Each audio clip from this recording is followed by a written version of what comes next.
The Flyers could miss the start of next season after disc replacement surgery. He needs 3 to 4 months to recover.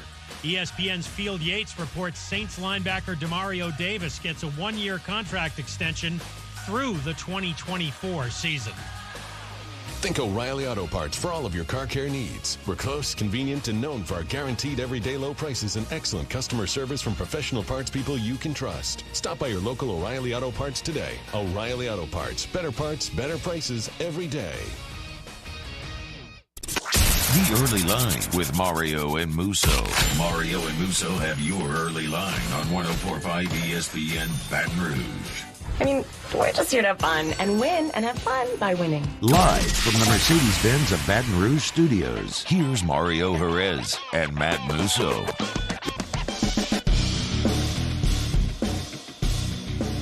And a great Friday afternoon. Welcome into the Early Line. Matt Musso, Mario Jerez, Alondra Villarreal, Taylor Sharp, Tommy Tanks, Christian Little. Jay Johnson's a man on a mission. He's a madman. He's coming for everybody in the transfer portal, and we're here for it. I know we're supposed to start with the daily spread, but how do you not start with anything other than that?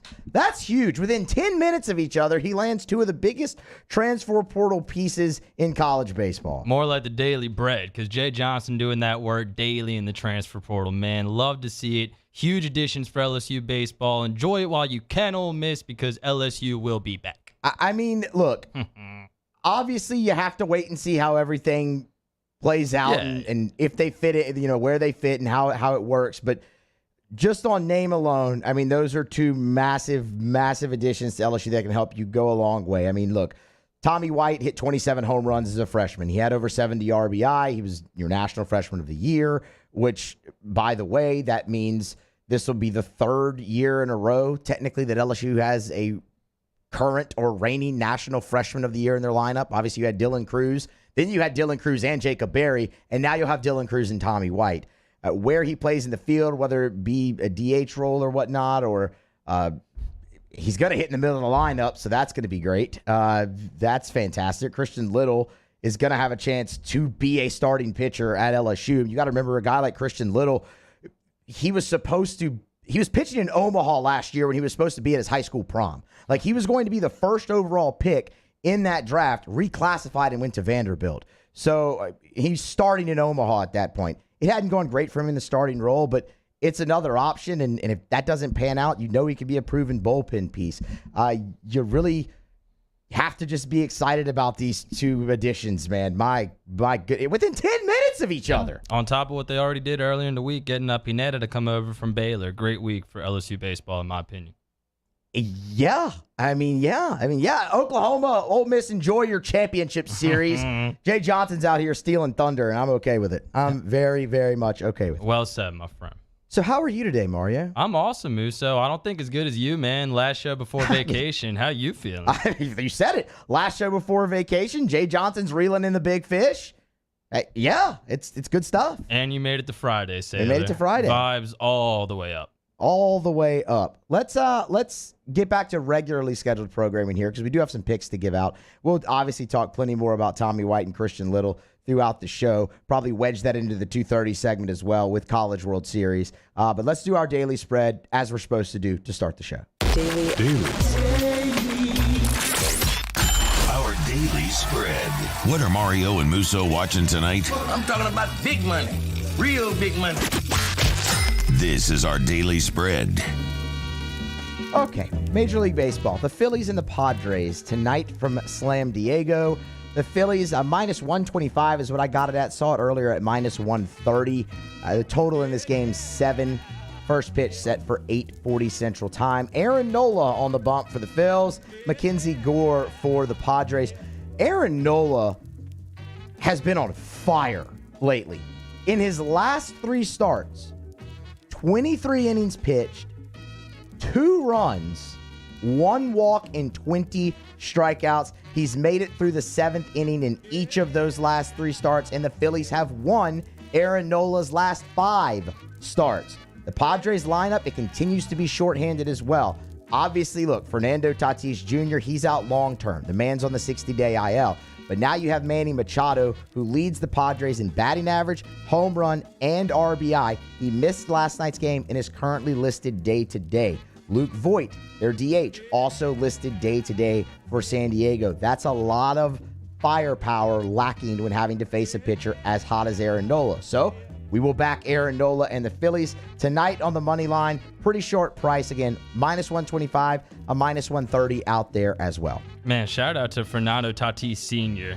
You saying that name reminded me of the legendary 2006 New Orleans Zephyrs. Had Tatis. Shout out to Andy Tracy as well. Sandy Alomar Jr., Jake Gautreau. Man, that was a good team. Random thought. Anyway and anywho. Back to current Major League Baseball. I'm looking at under 5.5 strikeouts tonight for Alek Manoah for the Blue Jays versus the Milwaukee Brewers. And Manoah statistically has been pretty good this season, but the strikeouts just have not been there for whatever reason. And Manoah this year has only struck out 22.9% of his opponents. That ranks him in the 55th percentile of qualified pitchers. So not terrible, but not great by any means too. He's also gone for 5 strikeouts or fewer in 6 out of his past 8 games. That's the number we're looking at here, under 5.5. Meanwhile, Milwaukee also owns the NL's second lowest chase rate at 29.6%. They don't strike out very much as a team, at least compared to their peers. Also, Manoah has struck out just 15.2% of left-handed batters he has faced this season. We know Milwaukee has some good left-handed hitters like Christian Yelich, Omar Narvaez, and Jace Peterson. For those reasons, I like under 5.5 strikeouts for Alek Manoah. Good price as well at +120 odds. I like it. I think that's fantastic. I was looking at that one myself earlier today. Love the under strike up prop bets. Absolutely. So here we go. How about this, Mario? How about a little moneyline parlay? 2-team moneyline parlay for you in Major League Baseball. Going to pay out +142. Start Pirates at the Rays. The Rays a heavy favorite in this one, -210. Mitch Keller for Pittsburgh. Jeffrey Springs for Tampa Bay. Springs has become one of the Rays' most reliable starting pitchers since moving from the bullpen. They've won his last 4 starts. After a tough series in the Bronx, the Rays traveled back home to a much-needed day off yesterday. Now they're back in action at the Trop. Injuries to this Rays lineup. Wander Franco, still out. Kevin Kiermaier, still out. That's concerning. But it might not take many runs tonight. The Pirates struggle to score, and it won't be easy against Springs, right? Keller, Pittsburgh starter, also has a tendency to kind of give things away for free. Walks have been an issue from him, and his whip is 1.44. That's bad. That's not good. So Rays money line is your first play. Then you look at Cubs, Cardinals. Cardinals -$1.55 here. They just split the 4-game set with the Brewers, so those two teams still tied atop the NL Central. Kyle Hendricks for the Cubs, Andre Palante for Cardinals. Palante, bullpen guy for the majority of the season for the Cardinals, but has recently made 3 starts, all within the last month, and has performed quite well. 15 innings pitched, 12 hits, just 3 runs, 7 walks, and 10 strikeouts. You'd like to see the walk number get down, but the length he's provided has been really good. He's pitched into the 6th in 2 of his 3 starts. That's really, really good for a guy just moved out of the bullpen. He made his first start of the season against these Cubs, pitched well, and the Cardinals got the win. Sensing a trend here, right? Kyle Hendricks just is not what he used to be for Chicago. The Cubbies have lost 4 of his last 5 starts, and he's pitching to an ERA north of 5.8 on the road this season. St. Louis can swing it. We know that. Cards money line is your second play. So Rays money line, Cardinals money line, parlay together +$1.42. We like it. My final play will take place in the USFL playoffs, which begin tomorrow night and 8 o'clock. Kickoff between the New Orleans Breakers and the Birmingham Stallions, and the local team is catching 5 points here. The Breakers a 5-point underdog against the Stallions, and just for a little bit of context, the Breakers started the season really good, recently have not played as well. They lost their last 2 games. They ended the season 6-4. Meanwhile, Birmingham is 9-1, number 1 seed in the USFL playoffs, and the Stallions also faced the Breakers twice in the regular season, won both games. They had the better record, but if you look at the stats for both of these teams throughout the season, they're pretty evenly matched because Birmingham averages 323 yards of offense per game, only 20 yards more than the Breakers at 303. The Birmingham defense statistically is the best unit in the league, only gives up 268 yards per game, but New Orleans is the next best defense. They only allow 276 yards per game. So there's a little bit of background. If you're like me and you're going to actually bet on this game, sit down and watch it, here are some names you should watch out for. For the Breakers, Jordan Ellis, the running back, is the USFL's leading rusher with 596 yards. He went to Sewanee College. I think you've heard about Sewanee College's legendary season back in the 1800s. Oh, yeah. They went to every single SEC city and won every single game. Jordan Ellis is a product of Sewanee.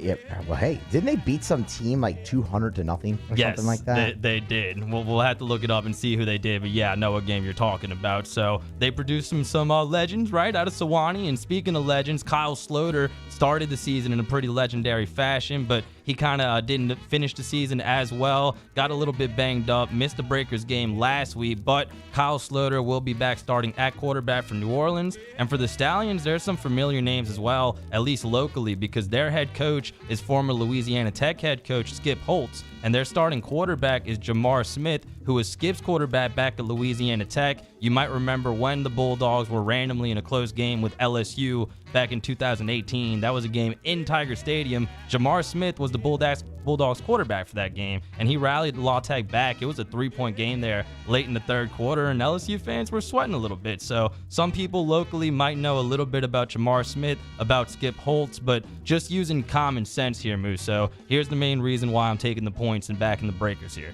First off, no matter what level of football, it is always hard to beat the same team 3 times in the same season. Guys are always going to have pride. I think the Breakers are going to have plenty of motivation here. And this will also be the Stallions' first game this season outside of the city of Birmingham. They've been the only home team in the USFL all season long, and now that's gone. So give me the Breakers +5 in the first round of the USFL playoffs. Hey, I'm all for it. There you go. Home team, New Orleans Breakers. Yeah. Up in Canton on Tom Benson Field. Up in Canton. It's gotta be some good mojo there, right? It's gotta be some good mojo. Yeah, channel the spirit of Tom Benson. Give some good juju to the football team that shares a city with the other football team that he once owned. Absolutely. We will grab our first break. That's our daily spread. Plenty more to come. Obviously, thoughts on the NBA draft. We're gonna get a preview from the College World Series championship final between Ole Miss and Oklahoma. That begins tomorrow night at 6 p.m. We will have more discussion on Jay Johnson, transfer portal warrior, as he brings in Tommy Tanks and Christian Little within the last 13, 15 minutes of the top of the hour. So we'll have all of that here on Early Line. Stick around. 104.5 ESPN Baton Rouge. Mario and Musso, the Early Line. Our listeners fire off their opinions on the jimsfirearms.net hotline at 499-1045. Keep listening for your next chance to shoot us your thoughts with the jimsfirearms.net hotline on 104.5 ESPN Baton Rouge.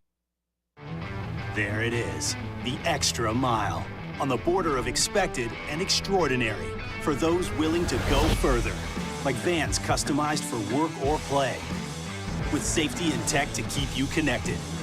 Supported by a 5-star sales, service, and finance team. And backed by the 1-star you know. So go the extra mile. It's never crowded because so few have what it takes to go there. Mercedes-Benz Vans. Follow us on Twitter at 1045ESPN to cast your vote in the Citizens Bank and Trust Poll of the Day. Vote daily inside, off the bench, Hunt, and Hill, the Early Line. And after further review, Citizens Bank and Trust brings you the Poll of the Day via Twitter at 1045ESPN. Join 100.7 The Tiger and Our Lady of the Lake Ascension, Saturday, June 25th at the Lamar Dixon Expo Center in Gonzales. Enjoy live music from Ted Durr, Mike Broussard and the Night Train, and Jamie Badron and the Kickin' Cajuns. Make sure you grab a delicious plate of jambalaya from the Mike Ward's Liberty Safes Jambalaya Cook-Off to raise money for the Alzheimer's services of the capital area. The Swamp Pop Music Festival with Supreme Chevrolet, Louisiana's country station. 100.7 The Tiger.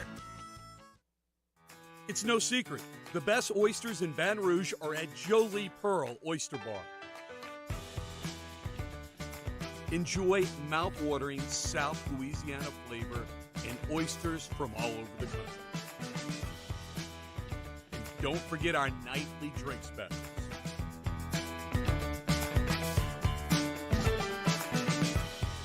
Jolie Pearl Oyster Bar, located in downtown Baton Rouge. Eli's always been into grilling. It took us a while to see it, but the signs were there. What are you doing, Eli? I knew grilling was my thing. I have been talking about it throughout my career. Happy with the results? I am. Got the new grill from barbecueguys.com. It performed great. My advice, as I always told my boys, do more of what you were born to do. Barbecue Guys, for those who were born to grill. You want cheese on your burger, Pops? I'll take a little cheese. This isn't just another day. It's so much more. Kelly's life was put on hold when her auctioneer primary care doctor discovered a rare blood disorder. Her doctor connected her to an auctioneer care team of cancer, heart, and kidney specialists. With multiple primary care locations around Baton Rouge, same-day appointments, and online scheduling, we're relentless about keeping you healthy. Auctioneer Baton Rouge, innovating healthcare for Kelly. Crime has serious consequences, but anyone can make a mistake. If you find yourself in trouble with the law, know that you have rights, and it's okay to demand them. The law offices of O.C. Brown are here to protect you and your rights. Felony or misdemeanor, DUI or drug charge. No matter what crime you're accused of, you still have rights. Let the law offices of O.C. Brown uphold them. Call 225-343-1111. Your law firm for a lifetime. And this year, 2022, it's time to finally treat yourself. Bring your boat to the next level with front-to-back boat service. You want the latest and greatest marine technology? You want to go to the place that has not one, but two NMEA-certified techs. Family-owned and operated by the Sherman family for 30 years, front-to-back is the answer in Baton Rouge for all of your custom boat needs. So head to fronttobackboatservice.com or find them on Facebook, Front to Back Boat Service.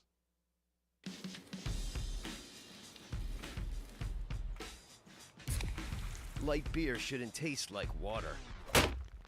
Miller Lite has more taste. Jimmy, Charles Handegriff in Roscoe, live from Spoken Hub, the Monday evening edition of Game Time, presented by Bet Rivers. Do we have a Game 3 in the College World Series Championship Series? Talk about that, recap of the draft, and everything else. Game Time, presented by Bet Rivers, 6 to 8 p.m. on 104.5 ESPN Baton Rouge.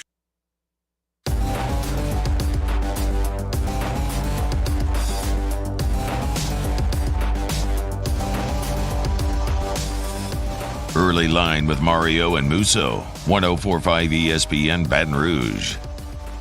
Happy Friday, people. Welcome back to the show. Tommy White, Christian Little, both coming to LSU. Say it again. Matt Musso going on vacation, while Tommy White and Christian Little both coming to LSU. Good vibes here on the Early Line. The vibes are immaculate right now, Mario. Immaculate. Feeling good. And speaking of college baseball, we will pick the College World Series final between Oklahoma and Ole Miss in the next segment. For now, really quickly, wanted to recap last night's NBA draft, Musso. And before anything, shout out to the Sacramento Kings, because we cashed a plus 150 ticket on Sacramento drafting Keegan Murray with the number 4 overall pick, which they did. Jaden Ivey goes to the Pistons. I think Detroit might have a decent little team with Cade Cunningham, Ivy. They trade for Kemba Walker as well, but wanted to give the Kings some props for drafting Keegan Murray. Maybe Sacramento and their fans will experience an ounce of happiness this season. Hey, that'd be great, right?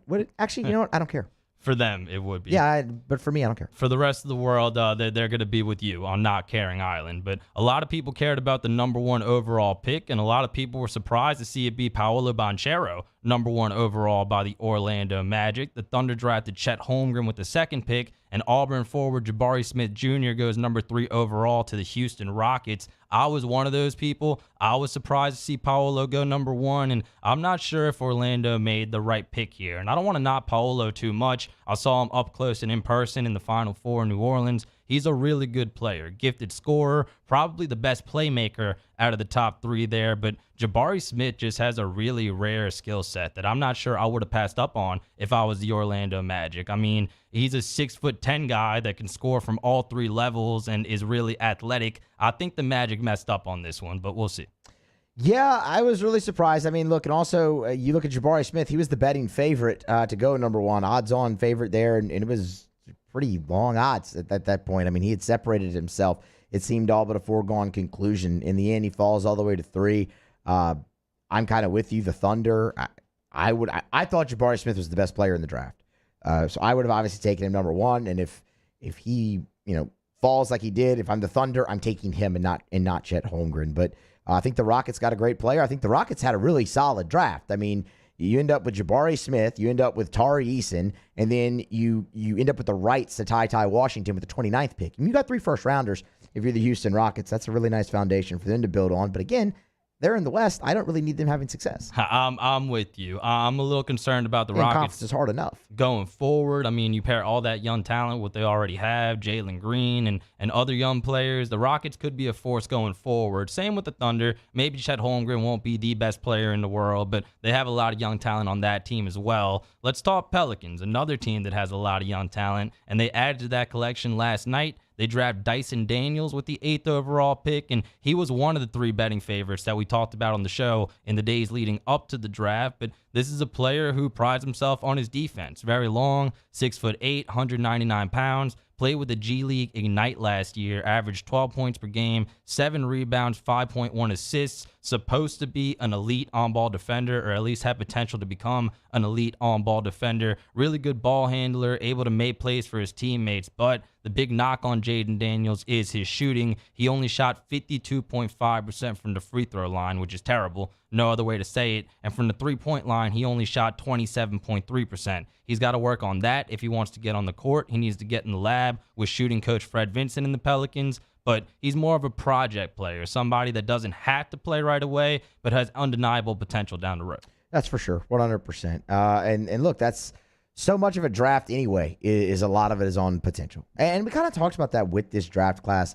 Outside of Holmgren, outside of Smith, outside of Banchero, there really wasn't anyone else that it was just like, okay, slam dunk, this guy's all-star, like move on with it. So I think you see that with a lot of different guys in this class. And Liddell will maybe get an opportunity to play early on, depending on how he performs in training camp, but there will be minutes to be had for the Pelicans. I mean, the rotation got shorter towards the end in the playoffs, but Garrett Temple was getting minutes, Najee Marshall was getting minutes, even Tony Snell was getting minutes towards the end of the regular season. So I would be surprised if Jaden Daniels early on didn't find at least a little bit of playing time. And, look, you mentioned Liddell, so obviously when you have a class where maybe you have like the 3 superstars and that's kind of it. After that, you open yourself up to a lot of steals. And E.J. Liddell could be one of the biggest, if not the biggest, steals of the draft. That guy had an incredible career at Ohio State, coming off a really, really good season in 21-22 here. And to be able to sneak him in the middle of the second round is massive for the Pelicans. That could work out very well, and you could look back on that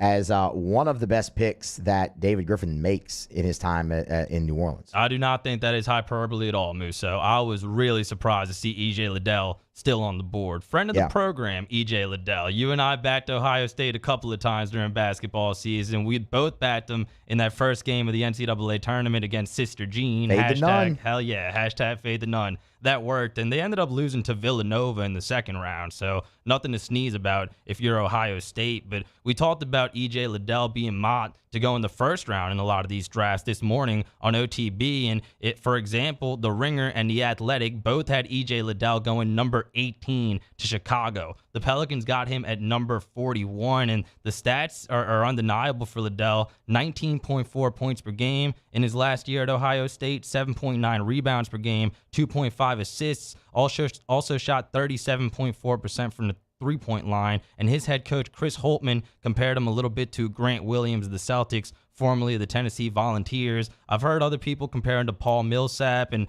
players like that a little bit. Kind of an unconventional build.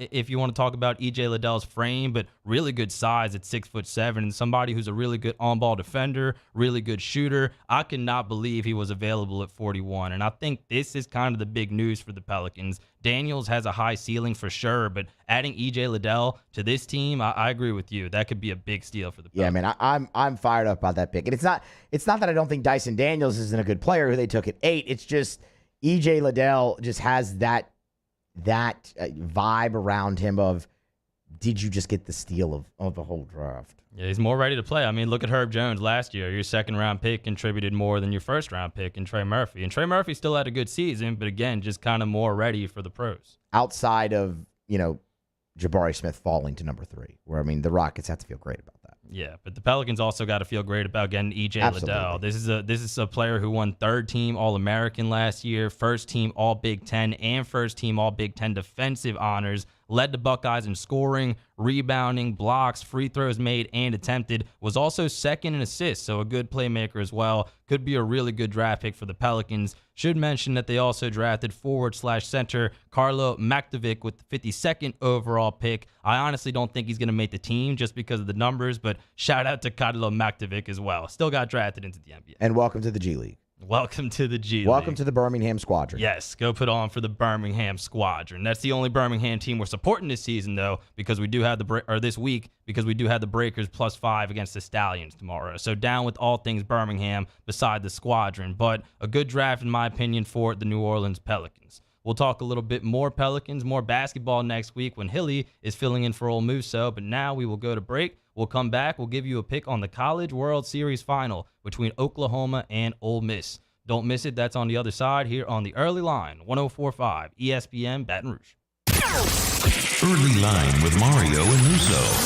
104.5 ESPN. In times of need, get a full list of phone numbers, websites, and other important emergency information on the Demco Stormwatch page at 1045ESPN.com. Join 100.7 The Tiger and Our Lady of the Lake Ascension Saturday, June 25th at the Lamar Dixon Expo Center in Gonzales. Enjoy live music from Ted Durr, Mike Broussard and the Night Train, and Jamie Badron and the Kickin' Cajuns. Make sure you grab a delicious plate of jambalaya from the Mike Ward's Liberty Safe's Jambalaya Cook-Off to raise money for the Alzheimer's services of the capital area. The Swamp Pop Music Festival with Supreme Chevrolet. Louisiana's country station. 100.7 The Tiger. I've been doing business with Luba for 25 years. They're dependable, trustworthy. It's just the attention to detail with our clients. Our folks have years and years of experience. They're highly trained professionals, but many companies have that asset. What I'd like to think makes Luba a bit different is that we use those talents in a way that truly is dedicated to serving the needs of the folks who depend on us.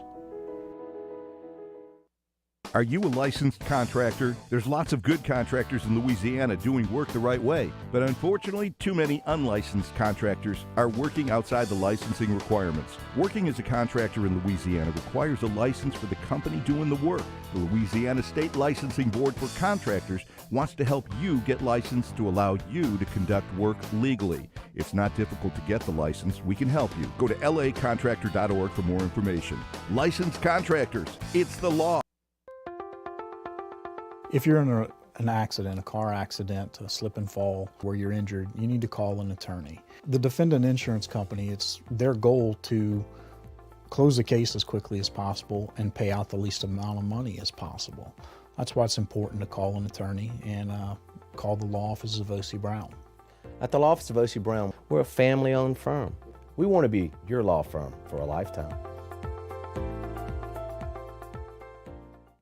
Gulf Coast Office Products is a nationally recognized Savin office equipment dealer based right here in Louisiana. Over 100 employees strong, Gulf Coast has the boots on the ground to support all vertical markets, from education, engineering, legal, and finance. With the latest in office technology, from desktop to production segment units, Gulf Coast and Savin have the perfect fit for you. Call 225-756-2644. That's 756-2644 for Gulf Coast Office Products.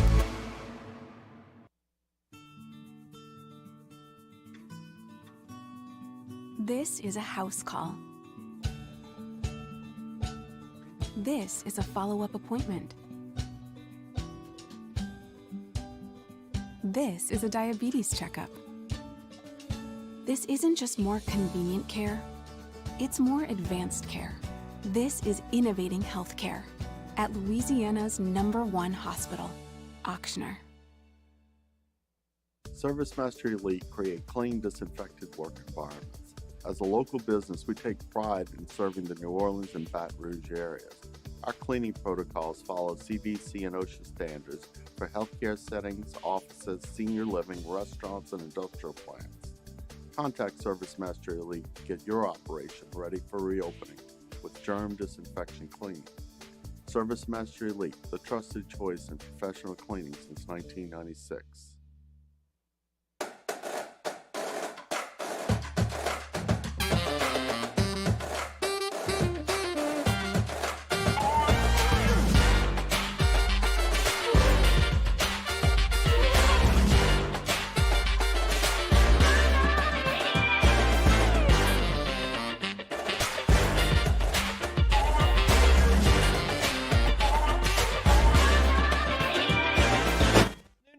on Monday, we're talking College World Series and baseball transfer portal. Hunt and Hill, noon to 2 weekdays on 104.5 ESPN, Baton Rouge.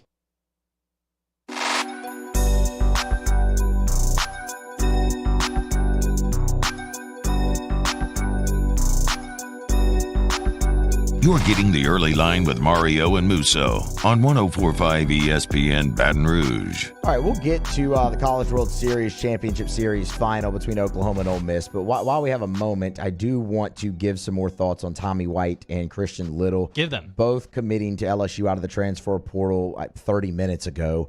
Right as we came on the air. We talked about it a little bit there in the first segment, but really it was just a bunch of excitement and some surface level thoughts. Doing a little bit more digging kind of throughout the breaks and whatnot, a little bit more here. So let's start. I mean, they're both huge, so you can't really just start with the bigger one, right? Let's start with Christian Little because pitching was LSU's bigger issue this year, obviously, than offense. So let's start with Little. So obviously, it is a massive option for a frontline arm. I mean, Christian Little, I don't think anyone would argue with the fact the reason he's in the transfer portal is he wants to be a starting pitcher, and that probably just wasn't in the cards at Vanderbilt. You look at Christian Little, this is a guy who in his career has made 14 starts. Now, it hasn't always gone great. He's had some nice outings and some rough outings, but he's had big outings. And we mentioned he went to Vanderbilt at 17 years old. He was supposed to be the top overall pick, 1-1 guy in the 2021 draft. Like, it wasn't debatable. All outlets agreed on that. It was consensus that if Christian Little came out of high school and entered the draft, he would be the first pick taken in 2021. He decided to reclassify and go to Vanderbilt. So at 17 years old, he's pitching in the championship final against Mississippi State, starting that game. Now, again, that's one that didn't necessarily go great, but they thought enough of him at 17 years old with that talent to put him in that spot. That's massive. With a little bit more refining, get him here. That is a great option. That's why when someone like Dylan DeBrock commits, it's not just cut and dry that's your Friday night guy. Is he going to be in the rotation somewhere opening weekend? I believe that, yes. But you also have someone like Christian Little now who's going to vie for a spot potentially Friday night or definitely a weekend arm at best. You also have guys in this recruiting class that you are going to get to campus. You might not get them all. You won't get them all. But you're going to get really good pitchers to campus who, as freshmen, could threaten to contribute in a weekend starting rotation spot as well. So it's great to get these guys, but you have to wait and see how it plays out. Christian Little throws his name in that hat. And look, if it doesn't work out that way, he has the potential to be a bullpen guy for you and contribute. But I truly believe he'll be given every opportunity to start because this is his draft year now, right? You have to spend at least 3 years at a 4-year university if you choose that route, or be 21 years old. He won't be 21, but he'll have spent 3 years. So this is his draft year. If he can prove he can be a starting pitcher, he works his way right back into that first round, and that's what he's after because he is the case of guy who was going to get $10 million out of high school and passed on it, bet on himself. So far, it hasn't really worked out that way for him. So he needs to be a starter to get back to that level. He has that potential now at LSU. That's a massive, massive coup. He pitched really well out of the bullpen for Vanderbilt. Again, had 14 starts in his career there. Some were good, some not so good. So you'll see how that goes. But no two ways around it. If you can get a guy who was projected to be the first overall pick out of high school on your campus, that's a big get. Oh, yeah. He's going to be in the mix. And this is why the transfer portal is a good thing, Musso. I know sometimes it's abused and sometimes it could be a bad thing, but this is why it's a good thing because he needs LSU the same way LSU needs him. And you can't speak to the numbers, to all the accolades coming out of high school. When you talk about Little, 2020 perfect game All-American Classic participant, was also a 2020 perfect game preseason underclassman All-American, and a 2020 Gatorade Player of the Year in the state of Missouri. So you can't speak to the talent, and hopefully he gets more opportunity at LSU, and hopefully the Tigers benefit from it. There will be a benefit. It's just to see how large that benefit is. If it's going to be obviously bigger if it's in a starting role than potentially out of the bullpen. They've addressed pitching and defense this week, which is what they needed. Yes, they have. And they've addressed attempting to replace Jacob Berry. I mean, Tommy Tanks, you don't get that nickname for any other reason than you just hit the ball over the fence very far and very often. 27 homers, NCAA record as a freshman. Mentioned it kind of off the top in the first segment. This will be the third year in a row now that LSU technically has the freshman of the year in their lineup. Obviously, Dylan Cruz won National Freshman of the Year, so you had it his first year. Last year, you had Cruz and Barry, who Barry was also a reigning Freshman of the Year. Now you'll have another reigning National Freshman of the Year in your lineup in Tommy White. I'm really interested to see where he fits. The obvious place he's going to fit is in the middle of the lineup and hit the ball. That's obvious. But coming out of high school, the prospect circuits listed him as a first baseman / third baseman, corner infielder. He's 6 foot, 242 pounds. Just kind of off body style, you would think first base off of that. So people have already mentioned it on Twitter. Taylor asked me right when we came in the room, do you move Trey Morgan off of first and let Tommy Tanks play there? And my first instinct to that is no, you don't. You do not move Trey Morgan because he is invaluable to you there. He makes your defense significantly better. LSU's defense was not good this year. Think about how much worse it could have been. Like if you go back and pinpoint runs that Trey Morgan saved, it's invaluable there. Now you could argue, and I'm willing to hear this argument, that, like you said, LSU improved defensively this week on the infield by adding Jack Pineda. So maybe if you're better there, you don't need Morgan's defensive wizardry at first base. And I'm willing to hear that argument. And it's worth noting, they did experiment with Morgan in the outfield in fall ball. That experiment did not last very long. They quickly moved him back to first base. So there are options there. It's a conversation we've heard so much. Like Paul Maneri even talked about it.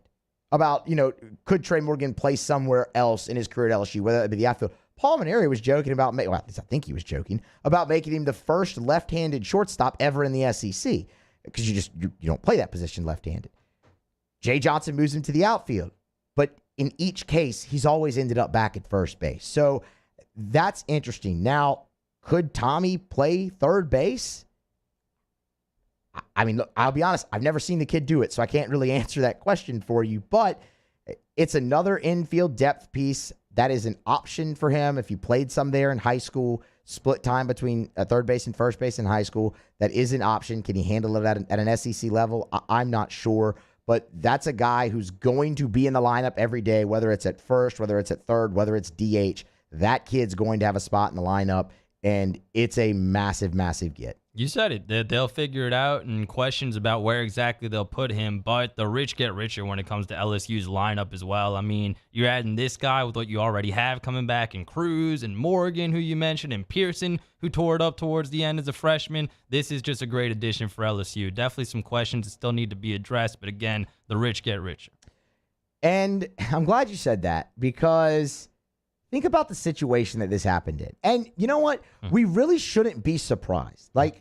So I did an emergency Musso at the Box episode yesterday on Thursday and talked about this then, that everyone kind of wants coaching news right now. But Jay Johnson told you he's more worried about the roster right now than coaching.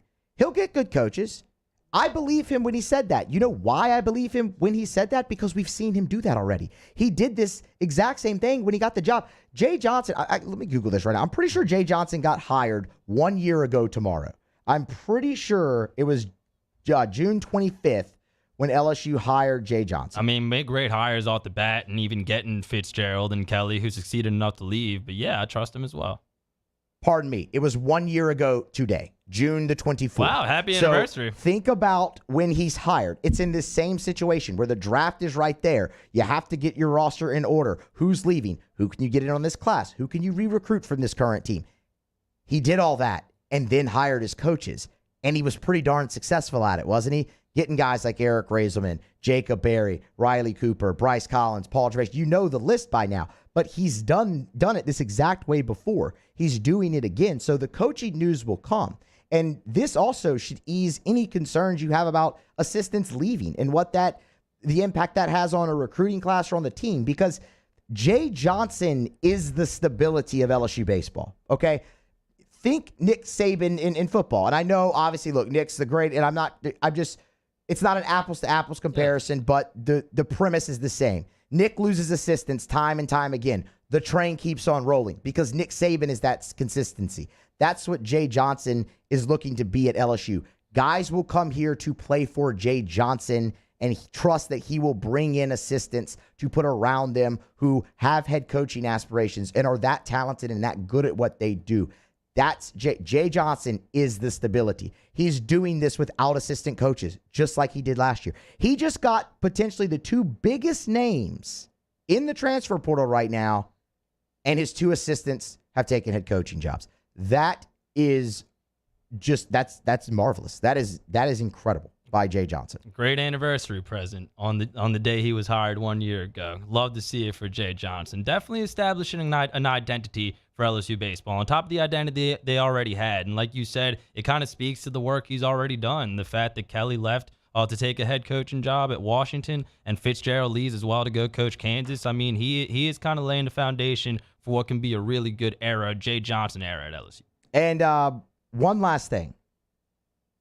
Tommy Tanks has 2 years of eligibility left. Ooh. So you get the guy for 2 years. And we haven't mentioned Romero all segment. He's also coming next year. So we'll see. Okay. We'll see. Keeping with the optimism. The draft you know me in the draft. I don't really try to predict because it's too unpredictable. I mean, money could be moved around right up until the deadline. So I mean, it'd be great. I mean, it'd be phenomenal. I'd love that. Get as many of these guys as you can on campus. So I mean, but that would strengthen your infield even more. So big get. I mean, just huge gets from Jay Johnson, and the fact that he did it within 10 minutes of each other is just absolutely insane. Good day for LSU athletics all around too. Kim Mulkey getting a big recruit. Kim Mulkey pulling in big fish. I mean, it's kind of what these coaches have done. Now, that being said, you have to win with it now, right? I mean, it's great to say. It's kind of like we were talking about with Arch Manning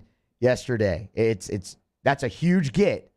Now, can it manifest itself on the field? And that's going to be the question for LSU going forward. But you've got the hay in the barn, and that is you can't get better hay right now than LSU just did today at 2:00. Yeah, love to see it. But like you said, the expectations will definitely go up. Getting bounced in the regional round by a Conference USA school, not going to fly going forward. So LSU should have those expectations, though, and a great week for Jay Johnson, getting some reinforcements for the upcoming team. All right, let's break a little early. That way we can fit some of the Ole Miss Oklahoma preview in the final segment. So we'll break, come back, close out early line next. 104.5 ESPN Baton Rouge. The Early Line. 104.5 ESPN Baton Rouge.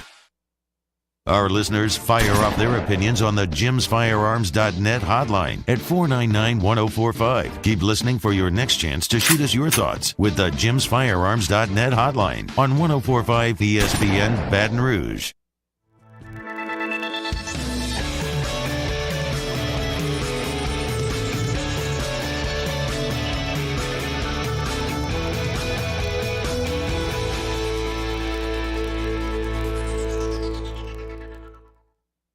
And this year, 2022, it's time to finally treat yourself. Bring your boat to the next level with front-to-back boat service. You want the latest and greatest marine technology? You want to go to the place that has not one, but 2 NMEA-certified techs.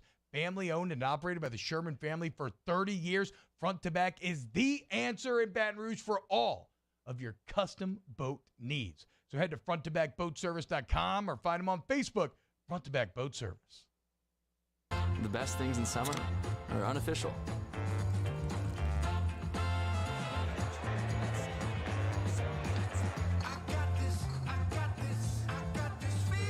Coors Light, the official beer of everything unofficial. My own people call me an Uncle Tom. I play music. Been wined and dined by royalty. Trying to bring people together. All people. But regardless of all that kind of stuff, I'm still Louis Armstrong. Here's the man you're waiting for, the king of jazz, Louis Satchmo Armstrong.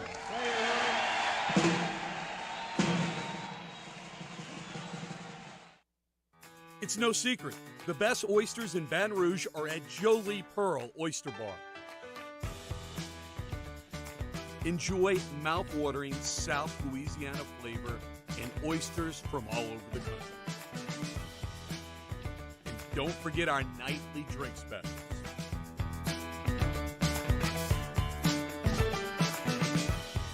Jolie Pearl Oyster Bar, located in downtown Baton Rouge. Eli's always been into grilling. It took us a while to see it, but the signs were there. What are you doing, Eli? I knew grilling was my thing. I have been talking about it throughout my career. Happy with the results? I am. Got the new grill from barbecueguys.com. It performed great. My advice, as I always told my boys, do more of what you're born to do. Barbecue Guys, for those who were born to grill. You want cheese on your burger, Pops? I'll take a little cheese. This isn't just another day. It's so much more. Kelly's life was put on hold when her auctioneer primary care doctor discovered a rare blood disorder. Her doctor connected her to an auctioneer care team of cancer, heart, and kidney specialists. With multiple primary care locations around Baton Rouge, same-day appointments, and online scheduling, we're relentless about keeping you healthy. Auctioneer Baton Rouge, innovating healthcare for Kelly. Crime has serious consequences, but anyone can make a mistake.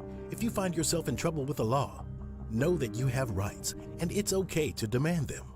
The law offices of O.C. Brown are here to protect you and your rights.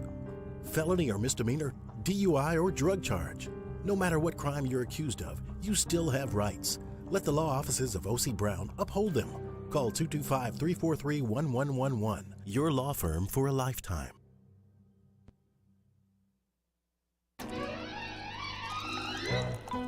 Le posso offrire un caffè? Andiamo insieme da me, non c'è. Call Mr. Electric today for electrical repairs, upgrades, and installations. There's nothing better than tailgating, but it can be a lot of work. So why do it yourself when you don't have to? Let Revelry Sports and Entertainment set up your luxury tailgate on campus. Order what you ESPN and Guarantee Media bring you Drop Biscuit Studios. It's a southern home for storytellers. Visit dropbiscuit.com today and check out the trailer to our first original series, Pops, the Louis Armstrong story, starring Reno Wilson. Subscribe today.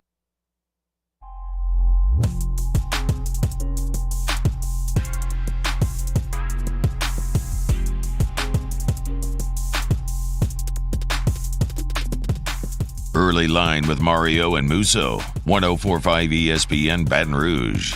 Time to wrap up the show and send Musso off to vacation. My man's going to Destin. We know he's going to have a good time. But first, let's preview this national championship final, this College World Series final, I should say, between Oklahoma and Ole Miss. Ole Miss did the dang thing last night, Musso. They beat Arkansas last night 2-0. Dylan DeLucia is a hero, but now they face off against Oklahoma, and Ole Miss is the underdog going into this matchup at plus 100 odds. On Saturday, 6 p.m. first pitch, Oklahoma is the favorite at minus 120. What are your thoughts? So it's interesting, right? So this opened as a pick'em. The game number one opened as a pick'em.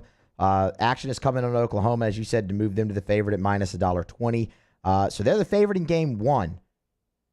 But Oklahoma remains the underdog in the series at plus 105. Ole Miss is actually your favorite at minus $1.25 to take home the entire national championship. Also interesting to note, series total games going 3 is the favorite, minus $1.30 over 2.5 games for this one. And I agree with that. I think this goes 3 games, and here's why. The pitching matchup is just going to be fascinating. We've kind of talked about this a little bit leading up to this when Ole Miss had to face Arkansas twice. You had to burn DeLucia, and DeLucia was awesome yesterday. Like, that guy will never have to buy another meal or drink or anything in Oxford, Mississippi for as long as he lives. He was great.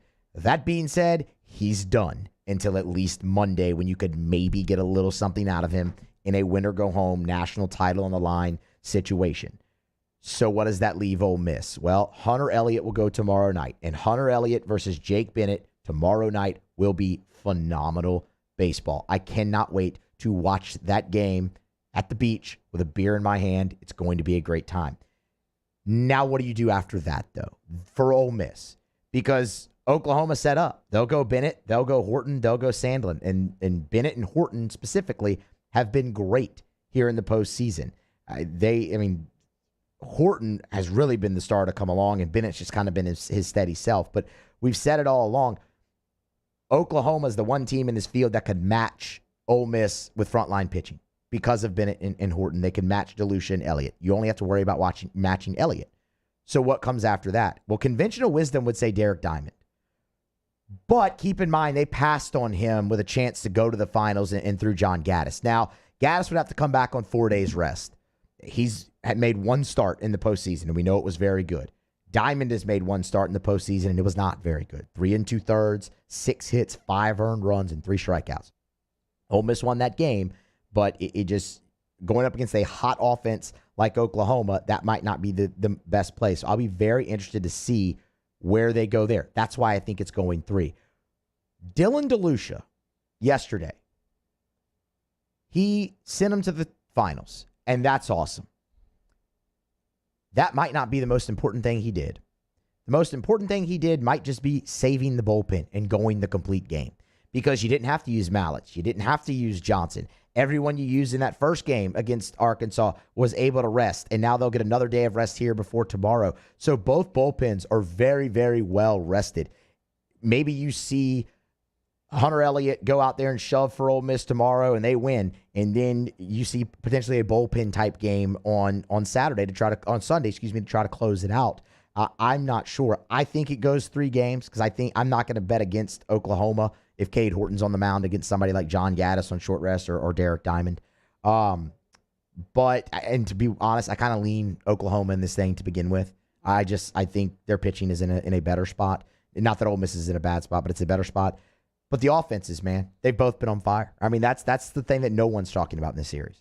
Oklahoma, I think, is going to win the series. And yes, Ole Miss throughout the tournament, their offense has been on fire. But Connor Noland also pitched really good for Arkansas yesterday. Deserves a lot of credit. And if you look at the last 2 outings for Ole Miss, 2 runs on 7 hits and then 2 runs and 5 hits in the last 2 games, respectively. That might be a cause for concern for Ole Miss, especially going up against this Sooners offense, who has scored 24 runs in Omaha, 35 runs over their past 4 games. That's something I'm watching out for. 80 runs in the postseason, if you want to take it even further. They've hit 19 homers in the postseason. Tanner Treadway, they got 2 guys. Tanner Treadway, who's just been a force, and then Peyton Graham, who's going to be a first-rounder next month. Both of those guys are hitting 500 or higher in the College World Series. Jimmy Crooks has been their home run leader in the World Series. So it's a really powerful offense, but Hunter Elliott's no joke. You see another lefty, though, in Jake Bennett going up against the heavy left-handed lineup in Ole Miss. So, I mean, that is just going to be a fascinating matchup tomorrow night in that game. I don't really know if Oklahoma is able to win behind Jake Bennett. They absolutely have the advantage in game 2, right? We've established that. If Ole Miss wins, the series gets a lot more complicated because, the winner of game 1 wins this thing more often than not. We all know that. But it might be a little different just because of how Ole Miss's pitching sets up from a starting standpoint. And that really concerns me for them. Their bullpen's in great shape. Hunter Elliott's going to do his thing tomorrow night. But overall in the series, I actually might lean Ole Miss tomorrow night, but still lean Oklahoma for the national championship, and I think it's going 3 games. Yeah, I'm with you. I'm staying away, but I do for tomorrow night, but I do like Oklahoma to win the series. They just had the rest advantage, and I think as good as Ole Miss's offense has been throughout the College World Series, Oklahoma's lineup not getting enough love. I think it's going to be a really good weekend for the people in Norman, Oklahoma. Yeah, could be. It's going to be a really good weekend for you, too, my friend. It is going to be a very good weekend for me. It's going to be a good 7 days for me, Mario. I bet. From the moment I arrive there, I don't exactly know what time we're going to get there, but from the moment I arrive and everything gets settled and unpacked, the only time there will not be an adult beverage in my hand is when I am asleep. Well deserved, man. I know you're going to do a lot of R&R, but I also know you're going to do a lot of thinking. Going to be really busy here in the next couple of months, and going to be a really fun football season here in Southeast Louisiana. Yes, it will be. It will be. And it will be a very fun vacation for one Matt Musso. He will be back in a couple of weeks, filling in next week. It will be me and Jeremy Hill Monday through Wednesday, then me and Taylor Sharp Thursday and Friday. That's next week on the early line. Stay tuned for AFR with Troy LaBeouf coming up next. 104.5 ESPN Baton Rouge.